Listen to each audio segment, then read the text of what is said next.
Welcome to January 2022. My name is Anna Isaacs, and I'm the Acting Director of Spiritual Exploration and Learning for Children and Youth at the First Unitarian Church of Victoria. I know for myself, I'm having trouble focusing enough to read these days, and sometimes a friendly face or a friendly voice is a bit more accessible, so I thought I'd record my January newsletter article. We're going to start out with a song called Please Prepare Me. That is part of the Soul Matters playlist. And for January, the monthly theme is Living with Intention. Please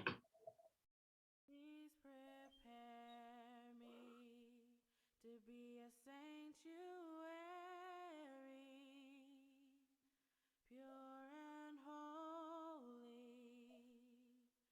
tried and true,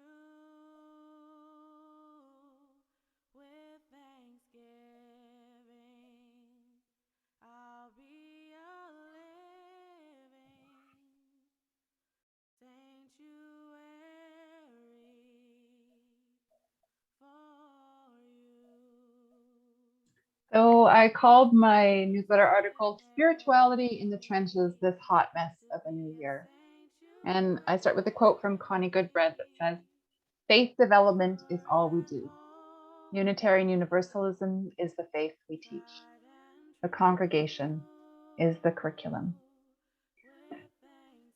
Due to Aaron's encouragement, I signed up for a settling in course this fall, offered to those like me who are new to leading UU children and family programming. Holy heck, are we all stressed out by trying to learn a new job and figure out how to serve families during a pandemic. I am deeply in awe of the good hearts of these newly found colleagues across the continent. Like any reasonable meeting these days, most of our time was spent on extended Zoom check-ins affirming that we aren't alone in our mighty struggles. This helped me out a lot.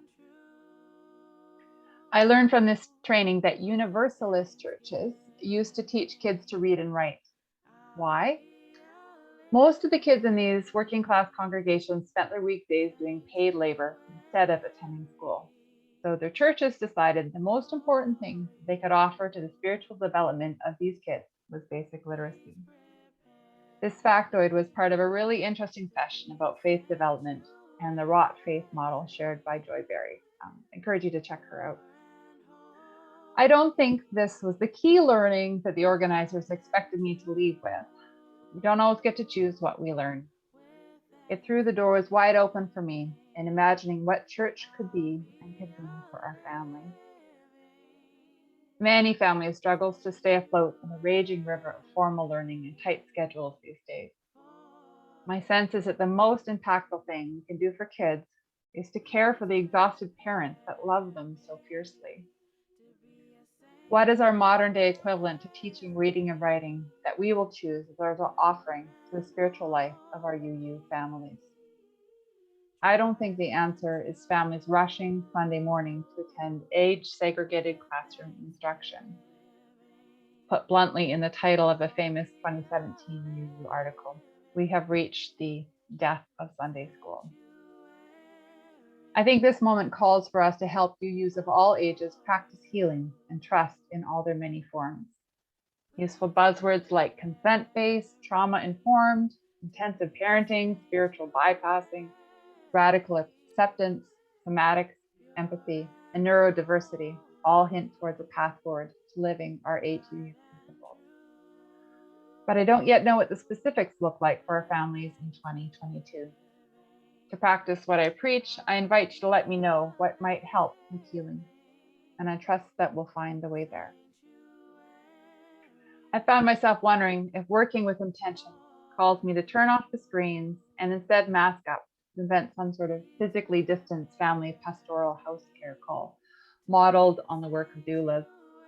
I can feel my shoulders soften and the chatter of catastrophic thinking quiet when I daydream about spending my working hours knocking on doors with a gluten-free vegan casserole while I do some laundry and dishes, and family members clear a patch of floor in another room to lay down on and do some box breathing, or hold a dance party while they wait for dinner to heat up. Perhaps this idea feels too in-person for this Omicron moment. Online board game play dates A few families making a box of junk left out on your doorstep disappear. Let's give up on our Sunday best games and get real in this hot mess of a moment.